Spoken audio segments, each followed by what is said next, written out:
오늘 아침에 아시안컵 경기가 어떻게 됐는가 확인해 보니까 카타르가 이겼습니다.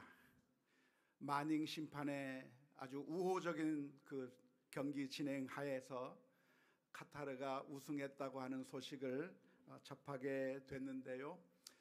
우리나라가 결승에 갈 것을 기대했었는데 안타깝게도 그러한 일들은 일어나지 않고 패배하고 쓸쓸하게 퇴장해야만 했었던 것이 너무나도 안타까운 모습이었던 것 같습니다. 선수들과 그리고 온 국민이 실망하는 가운데 지난주에 우리 대표팀이 우리나라에 입국하는 장면을 볼 수가 있었는데요. 귀국 현장에서 클린스만 감독 물러가라고 하는 그런 항의가 빗발쳤다고 합니다. 어떤 사람들은 엿까지 던지면서 물러나라 물러나라 그렇게 항의하는 그런 모습이 있었다고 합니다. 왜 사람들은 이렇게 분노를 표출하고 있는 것일까요? 그것은 감독이 기대에 미치지 못했기 때문일 거라고 생각이 듭니다.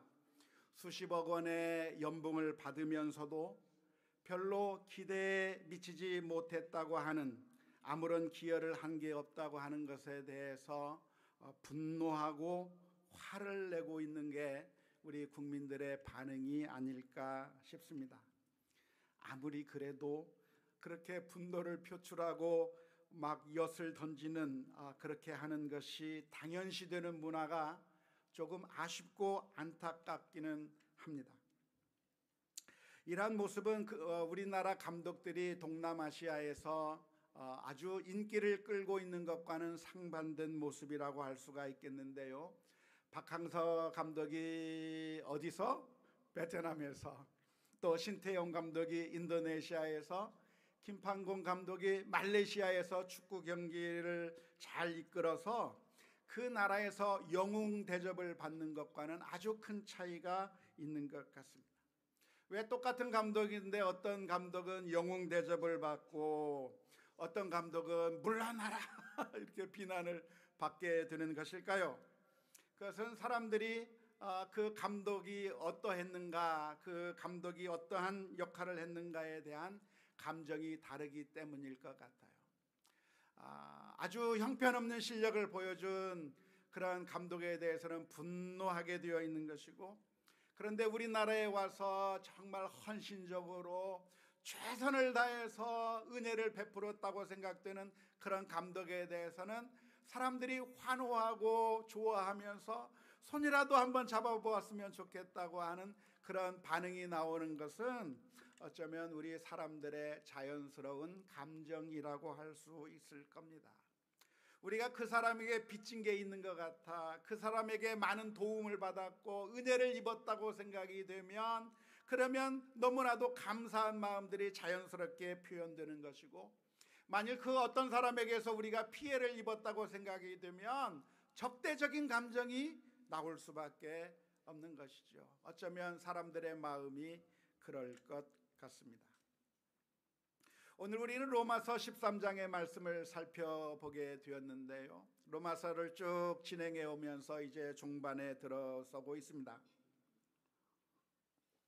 그런데 우리가 읽은 말씀 가운데 로마서 13장 8절 말씀에 보면 이런 말씀이 기록되어 있습니다. 피차 사랑의 빚 외에는 아무에게든지 아무 빚도 지지 말라. 남을 사랑하는 자는 율법을 다 이루었느니라. 피차 사랑의 빚 외에는 아무에게든지 아무 빚도 지지 말라고 오늘 성경 말씀은 기록하고 있는데, 도대체 이 말씀의 뜻이 어떤 의미일까요? 우리가 빚을 지고 살면 안 되는데 사랑의 빚은 져도 괜찮다고 하는 그런 의미일까요? 사랑의 빚은 받아도 된다, 사랑의 빚은 내가 지어도 된다고 하는 그런 의미일까요? 그러니까 누군가 우리에게 사랑을 베풀게 된다고 한다면 그것을 사양할 게 아니라, 아이고 죄송해요, 받기 좀 뭐하네요 하면서 거절할 게 아니라, 누군가 우리에게 사랑을 베풀면 그 사랑의 빚은 드릴게요, 사랑의 빚은 그건 제가 받겠습니다라고 그렇게 사랑의 빚을 받으라고 하는 그런 의미일까요? 정작 저는 많은 분들이 그렇게 이해하고 행동하는 것을 보았습니다. 무언가 선물을 주고 무엇인가 은혜를 베풀면 그것을 처음에는 사양하다가도 꼭 이 로마서 13장 8절을 말을 하면서 사랑의 빚은 저도 된다고 했으니까 받겠습니다 하면서 받는 그런 경우를 종종 많이 보았습니다. 하지만 이 로마서 13장 8절의 의미는 그렇게 사랑의 빚을 받아도 된다고 하는 그런 의미의 말씀이 아니라 내가 사랑의 빚을 지고 있다고 하는 그런 마음으로 다른 사람들에게 그 사랑을 되갚으며 살으라고 하는 그런 의미의 말씀입니다. 우리나라 말의 번역은 조금 애매하게 번역이 되어서 그런 느낌이 잘 살지 않습니다만은 영어 번역을 보면 이렇게 번역이 되어 있습니다. 한번 영어 번역을 봤으면 좋겠네요. 이렇게 되어 있습니다. 그 어떤 빚도 갚지 않은 채 남겨두지 마십시오. 빚이 있으면 다 갚아야 된다는 겁니다. 빨리빨리 갚아야 된다고 하는 이야기입니다. 하지만 서로 사랑해야 하는 빚은 남겨두라 이 말이에요. 서로 사랑해야 되는 그 빚은 다 갚았다고 생각하지 말아라. 그것을 다 청산했다고 생각하지 말고 그 빚은 계속 남겨두어서 계속해서 다른 사람들을 사랑하라. 빚진 마음으로 그 사랑을 갚으면서 살아라. 왜냐하면 자기 동료를 사랑하는 사람은 모든 율법을 다 이룬 것이기 때문이라고 그렇게 번역해 놓았습니다. 우리가 빚이 있다고 한다면 빨리빨리 그 채무를 갚아버려야 할 겁니다.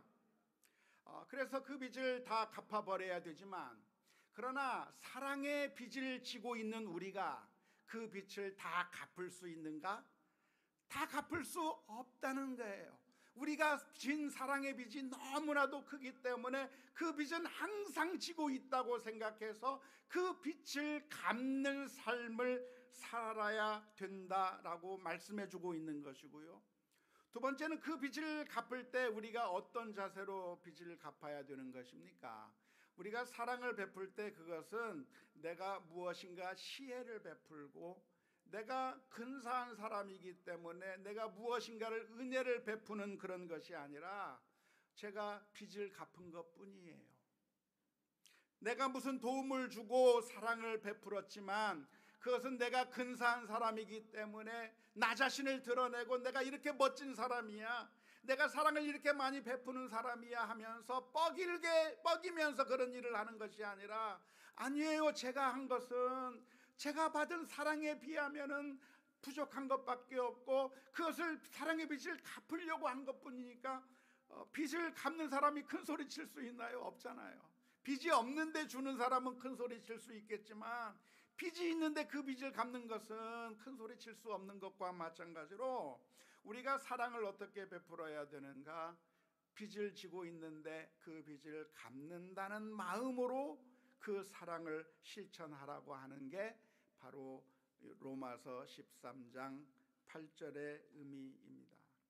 우리가 만일 누군가에게 사랑을 베푼다고 한다면 의시될 것이 아니라 내가 무엇인가 큰 일을 했다고 뻐길 것이 아니라 자랑할 것이 아니라 내가 받은 그 은혜를 갚아나가는 채무를 변상하는 그 일에 불과하다고 겸손하게 모습을 보여야 한다고 하는 게 오늘 본문의 말씀입니다.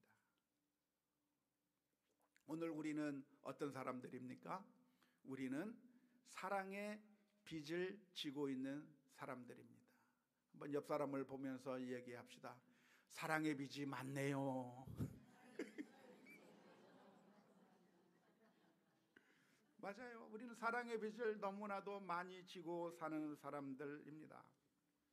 우리는 어떻게 지금 이 자리에 서 있는가? 어떻게 지금 우리는 이 자리에 앉아 있는가? 그것은 지금까지 수많은 사람들의 사랑을 받아서 이 자리에 앉아 있는 것이죠. 누가 우리를 그렇게 사랑해 줬어요? 우리 부모님이 사랑해 줬어요. 우리 아버지가, 우리 어머니가 나를 사랑하기 위해서 자신의 모든 것들을 다 희생해 가면서 우리를 길렀기 때문에 이 자리에 우리가 앉아 있는 것이죠.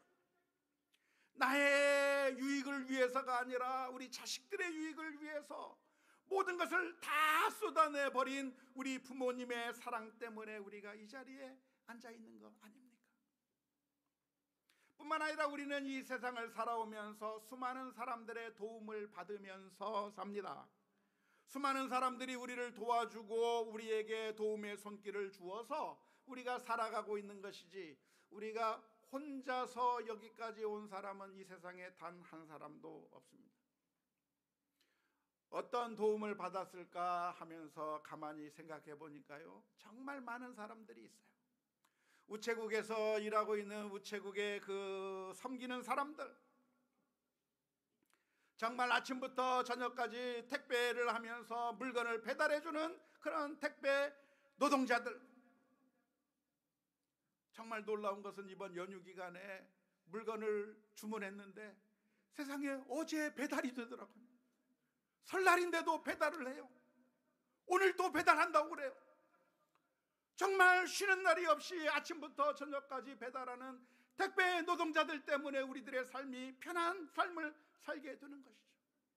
수많은 서비스 제공자들, 식당에서 우리들에게 밥을 제공해 주는 사람들, 아파트를 관리하고 있는 사람들, 쓰레기를 치워가는 사람들, 세탁소에서 옷을 빨아주는 사람들, 학교 선생님들, 경찰관들, 소방관들, 의사들, 간호사들, 그리고 수많은 사람들이, 공무원들이 우리들을 편안하고 행복하게 살아가게 만들기 위해서 자신들의 그 수많은 노력을 통해서 우리들에게 편리한 삶을 살도록 도와주었다고 하는 그 사실을 생각해 볼 때, 우리가 그냥 사는 것이 아니라 수많은 사람들의 희생과 섬김과 봉사 때문에 우리가 그런 사랑의 빚을 지고 살았다고 하는 사실을 생각하며, 우리가 이런 사람들에게 어떻게 사랑의 빚을 갚을 수 있을까 생각하며 살아가는 우리 모두가 다 되어야 될 줄로 믿습니다.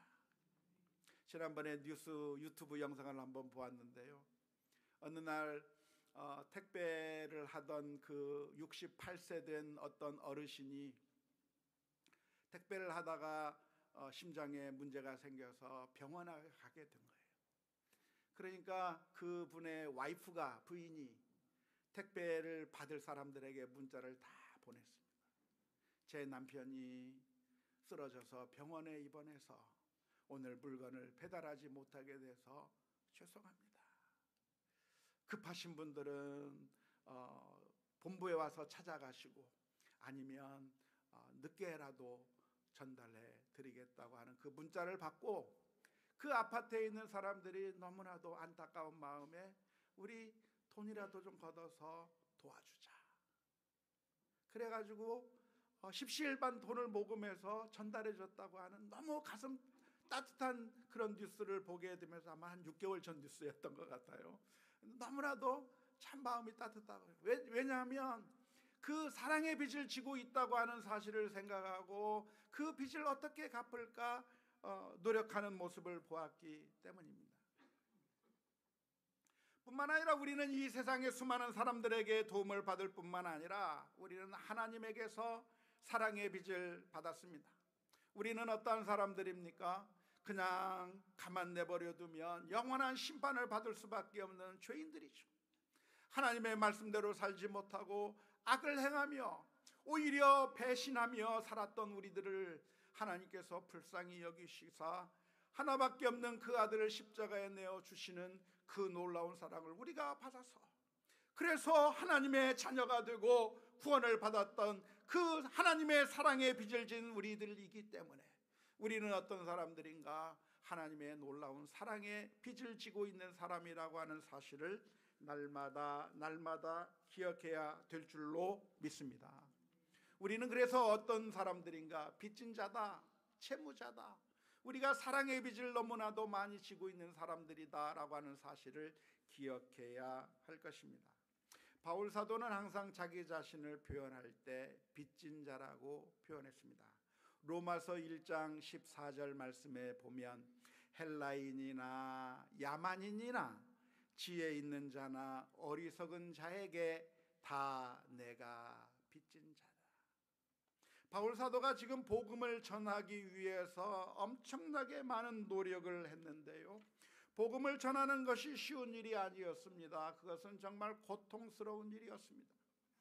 죽을 뻔한 위기를 몇 번씩 넘겨야만 했었고, 아픔 가운데, 슬픔 가운데, 고통 가운데 감옥에 갇히기도 하고 사람들이 던지는 돌에 맞기도 하고 엄청난 고통을 당하면서 복음을 전하며 다녔는데, 그 복음을 전할 때 어떤 마음을 가지고 다녔냐면, 내가 무엇인가 시혜를 베푼다, 내가 무슨 은혜를 베푼다고 하는 그런 마음으로 복음을 전하러 다닌 것이 아니라, 나는 빚진 자다, 내가 빚졌기 때문에 그 빚을 갚기 위해서 이 일을 한다고 하는 그런 빚진 자의 마음으로 복음을 전하러 다닌 것이죠.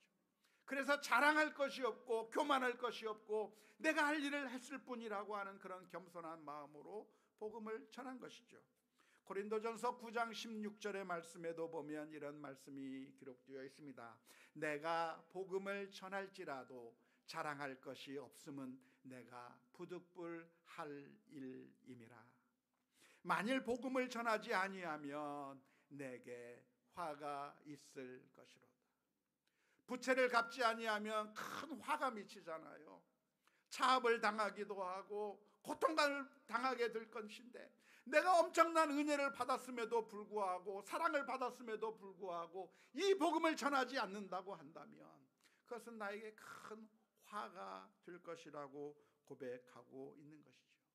따라서 오늘 우리가 이 말씀을 보면서 우리도 하나님께 받은 은혜가 많고 빚진 것이 많기에 이 빚을 늘 갚으면서 갚고 또 갚아도 없어지지 않는 그 빚, 우리가 죽는 그 순간까지라도 아무리 갚아 나간다고 할지라도 그 빚을 다 청산할 수 없는 어마어마한 큰 빚을 지고 있다고 하는 그런 마음을 가지고 우리가 우리 주변의 사람들에게 사랑을 베풀며 은혜를 베풀며 사는 우리 모두가 다 될 수 있기를 주님의 이름으로 축원합니다. 그런데 우리가 사랑을 베푸게 될 때 우리들의 마음은 기쁨을 얻게 됩니다. 사랑을 베풀면 우리들의 마음이 기쁘게 되어 있습니다. 왜냐하면 우리는 하나님의 형상으로 지음을 받은 사람들이고, 그 하나님의 형상으로 지음을 받았기 때문에 우리들의 마음은 하나님의 성품을 닮아 있습니다. 하나님의 성품을 닮아 있기 때문에 우리가 무엇인가 선한 일을 하고 이웃에게 사랑을 베풀고 강도 만난 자를 위해서 우리가 선을 베풀면 우리들의 마음이 기쁨이 넘치게 되어 있어요. 그게 우리 하나님께서 우리들에게 주신 마음의 그 성향이에요. 우리가 사랑을 베풀면 내가 기쁨이 생기는 것이죠. 내게 감사가 넘치는 거죠. 오히려 우리가 다른 사람들에게 악을 행하고 미워하고 분노를 표출하면 내가 행복해지는 것이 아니라 나는 더 고통 가운데 들어가게 되어 있습니다. 하지만 내가 사랑을 베풀고 도움의 손길을 내밀면 얼마나 행복해지는지 몰라요. 해보세요. 정말 기뻐요. 너무너무 좋아요. 만일 우리의 삶 가운데 기쁨이 없다고 한다면 심각하게 자기 자신을 돌아보아야 합니다. 내가 기쁨이 없는 이유가 무엇인가? 내가 행복하지 못한 이유가 무엇인가? 그것은 다른 사람들이 나를 사랑하지 않기 때문이 아니라 내가 사랑해야 될 것을 사랑하지 않았기 때문일 가능성이 많기 때문입니다. 따라서 우리가 사랑을 베푸는 가운데 하나님께서 주시는 놀라운 기쁨을 사모하며 살아가야 될 것입니다. 그런데 사랑을 베풀며 우리들의 마음 가운데 기쁨만 넘치는 것이 아니라 사실은 아픔도 있습니다. 사랑을 베풀면 좋기만 한 것이 아니라 아픔도 있는 것이죠. 왜냐하면 그 사랑을 베풀 때 우리가 오히려 더 이상한 일을 당하게 되는 경우가 많기 때문에 그렇습니다. 나는 사랑을 베푼다고 했는데 오히려 나를 비난하기도 하고, 내가 사랑으로선 한 일인데 오히려 나를 더 미워하기도 하고 나를 향해서 욕하고 비난하는 경험을 우리가 종종 하게 될 거예요. 혹시 그런 경험 해보셨습니까? 내가 정말 사랑하고 있는데 오히려 내가 더 비난을 당한 그런 경험을 해보신 적이 있으십니까? 아마 있으실 것 같아요.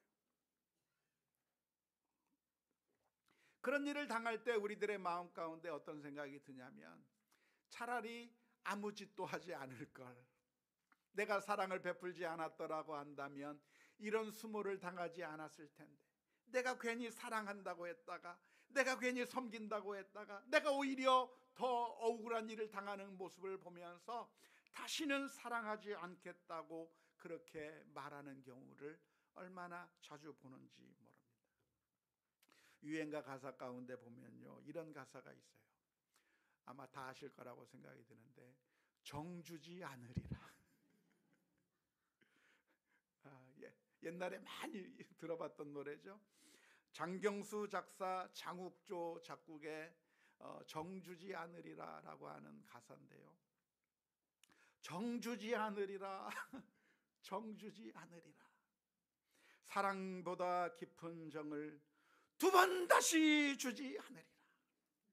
내가 사랑한다고 했고 내가 정을 다 쏟아 부어줬는데 결국 돌아오는 것은 배신을 당하고, 결국 사랑에 쓰디쓴 그 아픔만을 경험하게 될 때 그 마음 가운데 어떤 생각이 드냐면, 다시는 이런 아픔을 겪지 않기 위해서 다시는 내가 정주지 않을 거다, 다시는 내가 사랑하지 않을 거다, 다시는 내가 이런 수모를 당하지 않을 거라고 하는 그런 마음을 갖게 되는 경우가 얼마나 많은지 모릅니다.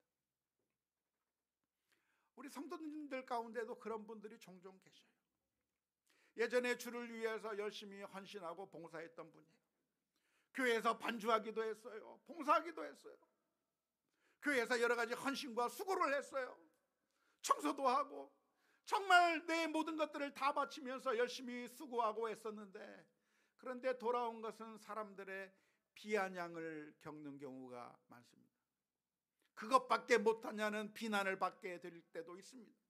왜 그런 식으로 일을 했냐고 오히려 비난하는 소리를 듣게 되는 경우도 많이 있는 것이죠. 그래서 그 사람들의 마음 가운데 어떤 생각이 드냐면, 다시는 이런 일 하나 보죠. 다시는 못하겠다는 거예요. 다시는 주를 위해서 헌신 안 하겠다는 거예요. 그래서 예배는 드리지만 내가 그렇게 다시 봉사하고 헌신하고 남을 위해서 수고하다가 그렇게 비난당하는 일을 다시 경험하고 싶지 않다고 자신의 마음을 꼭 닫아버리는 경우를 종종 만나게 되는 것이죠. 제가 예전에 미국에 있을 때 미국 한인교회의 아주 큰 사명 중에 하나가 무엇이냐면, 유학 오는 학생들이 있으면 그 유학 온 학생들을 사랑하고 돌보아주고 그들에게 복음 전하는 일이 아주 중요한 사명 가운데 하나였습니다. 그래서 우리 교우들에게 이야기를 한 거죠. 우리 이 필라델피아 지역에 수많은 유학생들이 오는데 그들이 유학 오면서 얼마나 마음이 힘들겠나, 생활이 너무나도 힘들지 않겠나, 우리가 좀 도와줍시다. 그들에게 맛있는 밥도 좀 해주고, 필요하다고 한다면 통역도 해주고, 여러 가지 많은 일들을 좀 도와주자 하면서 제가 얼마나 감동적으로 설교를 했는지 몰라요. 그런데 우리 교우들이 반응이 없어요. 그러면서 저에게 슬쩍 와서 얘기합니다. 목사님, 유학생들 어차피 우리 교회는 안 됩니다. 그러니 유학생들은 잊어버리시고 우리 교민들을 집중해서 우리가 복음을 전합시다. 그러는 거예요. 왜 이렇게 됐는가 하고 알아봤더니, 사랑을 베풀었는데 돌아온 것이 너무나도 쓰디쓴 열매만 받은 거예요. 우리가 철저히 잘 도와주고 헌신하고 사랑을 많이 베풀어주면 그들이 우리들에게 똑같이 사랑을 베풀어주고 하나가 되었으면 좋겠는데, 그 사람들이 많은 걸 도움을 받다가 나중에 비난하고 떠나버린다는 거예요. 욕하고 떠나버린다는 거예요.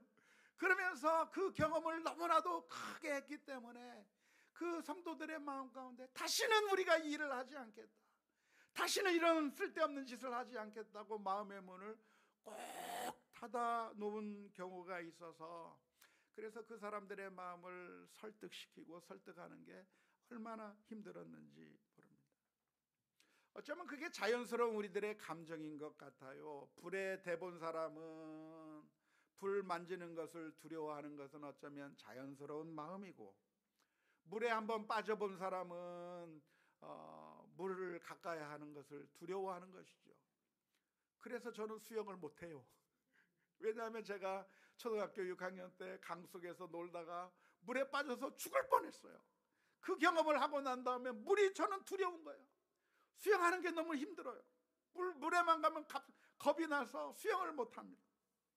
어쩌면 이게 우리들의 자연스러운 마음인데, 우리가 사랑을 하다가 친하게 지나다가 서로 갈라서게 되고, 사랑을 베풀었는데 오히려 비난당하는 일을 경험하게 될 때마다 우리가 사랑을 더 이상 하지 않겠다, 다시는 이런 억울한 일을 당하지 않겠다고 마음을 먹을 때가 얼마나 많은지 모릅니다. 하지만 오늘 성경의 말씀은 무엇입니까? 우리가 사랑의 빚을 지고 있는데 그 빚은 갚아도 영원히 갚을 수 없는 빚이기에 우리가 끝까지 사랑을 베풀며 이웃을 사랑하는 것이 우리 성도의 바른 태도라고 하는 사실을 기억하며, 오늘 또 우리들의 마음을 변화시켜 사랑할 수 있는 자가 되게 해 주옵소서 기도하며 나아가야 될 줄로 믿습니다. 언젠가 제가 한번 소개를 해드렸을 것이라고 생각이 드는데요, 유명한 영국의 문필가 C.S. 루이스가 했던 유명한 말이 있습니다. 한번 보시죠. 제가 그 C.S. 루이스의 말을 좀 번역을 했는데요, 사랑하는 것은 상처받는 것이다. 어떤 대상이든 사랑해보라. 그러면 그대의 마음은 찢어질 것이다. 아마도 깨져버릴 것이다. 그대의 마음이 전혀 손상되지 않기를 바란다면 아무에게도 그대의 마음을 주지 마라. 심지어 반려동물에게조차도 주지 마라. 그저 취미나 약한의 사치로 꼭꼭 감싸버려라. 그 누구와도 그 무엇과도 얽히지 마라. 그대의 마음을 관에 안전하게 넣고 잠그라. 그대의 이기심이라고 하는 관 속에. 그러면 그 관에서 안전하고 어둡고 아무런 움직임도 없고 공기조차도 없는 그 관 속에서 그대의 마음은 서서히 변해갈 것이다. 결코 부서지지도 않을 것이고 그 무엇도 건드리지도 관통하지도 못하게 될 거야. 결코 되살릴 수도 없을 거야. 그 누구도 건드리지 못하게 될 거니까. 사랑하는 것이란 무엇인가? 상처를 받을 수 있게 내 자신을 드러내는 것이라고 말한 바가 있습니다. 우리가 아픔을 피하면 열매를 거둘 수가 없는 것이죠. 사랑이라고 하는 것은 쉬운 것이 아니라 힘들고 고통스러운 것일 수밖에 없지만, 그 아픔을 피하기 위해서 마음의 문을 닫아버리면 기쁨도 행복도 없는 것입니다. 따라서 우리는 우리가 사랑의 빚을 지고 있다고 하는 사실을 기억하면서 오늘 또 사랑을 갚아 나가는 우리 모두가 다 되어야 될 줄로 믿습니다. 율법이 무엇인가요? 로마서 13장 8절 9절 말씀을 다시 한번 보면 이렇게 기록되어 있습니다. 로마서 13장 8절 9절 말씀인데요, 피차 사랑의 빚 외에는 아무에게든지 아무 빚도 지지 말라. 남을 사랑하는 자는 율법을 다 이루었느니라. 간음하지 말라, 살인하지 말라, 도둑질하지 말라, 탐내지 말라 한 것과 그 외에 다른 계명이 있을지라도 내 이웃을 내 자신과 같이 사랑하라 하신 그 말씀 가운데 다 들었느니라. 율법이 무엇인가요? 하나님의 뜻이죠. 하나님의 뜻이 무엇입니까? 하나님의 그 계명들이 무엇입니까? 그 율법들을 하나하나 다 알 수 없어요. 다 몰라도 돼요. 우리가 던질 수 있는 질문이 있다고 한다면 과연 이것이 우리가 사랑하는 방법인가, 사랑하지 않는 방법인가를 던지면, 그 질문을 던지면 율법이 무엇인가를 해결할 수 있는 것이죠. 그래서 그 어느 날 다윗이라고 하는 사람이 아히멜렉 제사장을 찾아왔을 때, 그 아히멜렉 제사장은 성전에서 진설병을 꺼내서 다윗에게 주었습니다. 허기져서 배고파서 괴로워하고 있는 다윗과 소년들을 위해서 다윗이 이야기를 합니다. 여기 먹을 것이 없습니까? 그런데 그것을 본 아히멜렉 제사장은 하나님의 율법을 생각하면서 진설병은 제사장만 먹을 수 있으니까 일반 사람들이 먹을 수 없다고 하는 그 율법을 생각해낸 것이 아니라, 지금 하나님께서 원하시는 일이 무엇인가, 하나님께서 지금 이 순간에 이 다윗에게 어떻게 해주기를 바라시는가 질문을 던졌을 때, 그에게 빵을 주고 그에게 먹을 것을 주는 것이 하나님께서 기뻐하실 일이라고 생각하고 진설병을 다윗과 그 소년들에게 준 것이죠. 율법이 무엇인가? 하나님의 말씀이 무엇인가? 과연 내 이웃을 내 몸과 같이 사랑하는가? 우리가 질문을 던져야 되는 것이고, 그 질문을 통해서 그 대답이 나왔다고 한다면 그것이 하나님의 뜻이라고 하는 사실을 기억하고 우리가 사랑의 손길을 내밀어야 될 것이라고 믿습니다. 안타깝게도 수많은 우리 종교인이 되어버리면 우리가 믿음을 가지고 살아가는 사람이 아니라, 하나님의 뜻을 구하는 사람이 아니라 율법의 문자적인 조항에 얽매인 종교인이 되어버리면 그 율법의 문자들 때문에 하나님의 마음에 거슬리는 행동들을 할 때가 많습니다. 특별히 안식일법도 마찬가지인데요. 안식일법은 일주일에 하루를 쉬라고 하는 하나님의 법인데, 하나님께서 이 법을 왜 만드셨을까요? 안식일법을 주신 이유가 무엇이겠습니까? 그것은 돈을 우상으로 섬기지 말고 차라리 하루를 일하지 않아도 좋으니 내가 데리고 있는 그 직원들에게, 그 종들에게 일주일 내내 일을 시키지 말고 하루는 그들에게 쉼을 주라고 하는 것이 안식일법이에요. 하나님의 마음을 가지고, 하나님의 사랑을 가지고 그 사람들에게 쉼을 줘라. 그들을 자꾸만 부려먹어서 일주일 내내 착취해서 고통을 주지 말고 일주일 중에 하루는 그들에게 쉼을 주라고 하는 것이 안식일법인 것이죠. 거기에 하나님의 사랑이 들어있는 것이죠. 그런데 그 안식일법을 망각해버리고 그 목적을 잊어버리고 바리새인은 어떤 일을 하게 되는 겁니까? 안식일날 미리삭을 잘라 먹었다고 비난하는 거예요. 안식일날 병자를 고쳤다고 비난하는 거죠. 율법의 그 중요한 그 의미를 잊어버린 채 내 이웃을 내 자신과 같이 사랑하라 하신 것이 하나님의 율법의 핵심인데 그것을 잊어버리고 살아가서는 안 된다, 이 말이죠. 왜 우리는 이웃을 사랑하면서 살아야 합니까? 그것은 우리 모두가 다 하나님의 사랑의 빚을 지고 있기 때문입니다. 예수 그리스도께서 우리를 위하여 십자가 위에서 못 박혀 죽으시고 그것을 통해서 우리가 구원을 받았기 때문에, 그 엄청난 사랑의 빚을 지고 있기 때문에 우리는 사랑해야 하는 것이죠. 마태복음 18장의 말씀을 보면 1만 달란트 빚진 종의 비유가 나옵니다.